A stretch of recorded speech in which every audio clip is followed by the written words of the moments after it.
बसव तत्वांचा जागतिक स्तरावर प्रसार होण्यासाठी काही दौरे आयोजित करण्यात आलेले आहेत, अशी माहिती पत्रकार परिषदेमध्ये नुकतीच फाउंडेशनच्या वतीने देण्यात आली।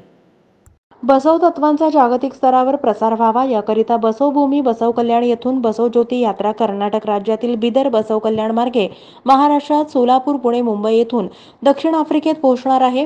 महात्मा बसवेश्वर, महात्मा गांधी, नेल्सन मंडेला यांचे विचार तत्वांचा जागर करण्यासाठी आंतरराष्ट्रीय परिषद 8 आणि 9 जून रोजी दक्षिण आफ्रिकेत पीटरबर्ग फोनेक्स शहरात होणार असल्याची माहिती परमपूज्य जगद्गुरू चन्नबसवानंद महास्वामीजी यांनी दिली आहे। गुरु बसवा फाउंडेशन हैदराबाद, कल्याण कर्नाटक फाउंडेशन बिदर, चन्नबसवेश्वर ज्ञानपीठ कुंभलगोडा बंगलोर यांच्या संयुक्त विद्यमाने होणाऱ्या परिषदेसाठी सोलापूर येथील किरीटेश्वर मठाचे पपू स्वामीनाथ स्वामीजी आणि जागतिक लिंगायत महासभेचे प्रदेश कार्याध्यक्ष विजयकुमार हत्तुरे, जिल्हाध्यक्ष शिवानंद गोगाव, महिला जिल्हाध्यक्ष राजश्री थळंगे, लिंगायत समन्वय समिती सकलेश बाबुळगावकर यांनी बसव ज्योती यात्रेला शुभेच्छा दिल्या। जगद्गुरू चन्नबसवानंद महास्वामीजी म्हणाले, महात्मा गांधींनी नेल्सन मंडेला यांना प्रेरणा दिली, विश्वगुरू बसवण्णा यांनी गांधींना प्रेरणा दिली। जगाला बसवांना बसव तत्वाची गरज आहे, जी सर्वांनाच प्रिय आहे।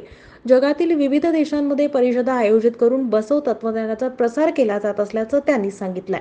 दक्षिण आफ्रिकेतील महात्मा गांधी यांच्या नाती गांधी फाउंडेशनचे अध्यक्ष इला गांधी स्वागत करणार आहेत। बसवण्णांचे शब्द प्रकाशासारखे आहेत। अज्ञान, अंधकार, अन्याय यांचं निर्मूलन, सर्वत्र समतेचा समरस समाज घडवण्याचं व्रत मनात पेरण्याचं काम सर्वत्र झालं पाहिजे। साहित्याबरोबरच बसवांचे तत्वज्ञान लोकांपर्यंत पोहोचवण्याची आशा आहे। बसवकुमार पाटील, अध्यक्ष, कल्याण कर्नाटक प्रतिष्ठान असा आशावाद व्यक्त केला। बसव तत्वज्ञानाचा प्रसार करण्याच्या उद्देशाने दक्षिण आफ्रिकेत आंतरराष्ट्रीय परिषद आयोजित केल्याचा आनंद आहे। बसवण्णांच्या तत्वांचा आणि संदेशाचा विविध देशांमध्ये परिचय करून देण्यासाठी अशा परिषदा उपयुक्त ठरतात, असं मत विजयकुमार हत्तुरे यांनी मांडलं। या पत्रकार परिषदेत बसवकुमार पाटील, विजयकुमार हत्तुरे, नागनाथ पाटील, शिवानंद गोगाव, सकलेश बाबुलगावकर, राजश्री थलांगे, शिवराज कोटकी, विजयकुमार बावी उपस्थित होते। ओम श्री गुरु बसवलिंगाय नमः। पूज्य डॉक्टर चन्नबसवानंद स्वामीजी माझे नाव आहे, चन्नबसवेश्वर ज्ञानपीठ बेंगळूर। आज आपण बिदर जिल्हा बसव कल्याण अनुभव मंडपातून बसव ज्योत म्हणजे आंतरराष्ट्रीय बसव ज्योत यात्रा म्हणून आपण काढत आहे। परवा दिवशी बसव कल्याण ज्योत घेऊन बिदर, उमरगा, नळदुर्गा या मार्गातून आपण आज लिंगांग योगी सिद्धरामेश्वरच्या क्षेत्रामध्ये आपण आलेले आहोत सोलापूरहून। या ज्योत आपण साऊथ आफ्रिका म्हणजे दक्षिण आफ्रिकेचा पीटरमारिट्सबर्ग आणि डर्बन, फोनेक्स असं 2-3 ठिकाणे तिथं बसवतत्व संमेलन परिषद होणार आहे साऊथ आफ्रिकामध्ये।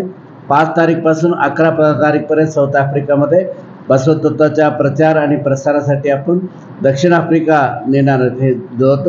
तर आज सोलापूरमध्ये स्वागत, किरीटेश्वर मठमध्ये स्वागत होणार आहे आणि आज संध्याकाळी पुण्यात बसवभक्त लोक, सर्व जाती मताचे सर्व बसवभक्त लोकांनी बसवण्णांचा पुतळा बाजीराव मार्गमध्ये बसवण्णांचा पुतळा आहे पुण्यात, तर पुणे शहरामध्ये सुद्धा बसव ज्योतीचं स्वागत होणार आहे। आणि 4 तारीख सकाळी ते संध्याकाळीपर्यंत मुंबई, ठाणा, अंबरनाथ या ठिकाणी बसव ज्योतीचं स्वागत होणार आहे। 5 तारीख 11 वाजता आपण निघणार आहोत पीटरमारिट्सबर्ग म्हणजे साऊथ आफ्रिका राजधानी मुंबई इंटरनॅशनल एअरपोर्टवर। तर 8 दिवसाचा हा आंतरराष्ट्रीय बसव ज्योत यात्रा बसव कल्याणपासून साऊथ आफ्रिका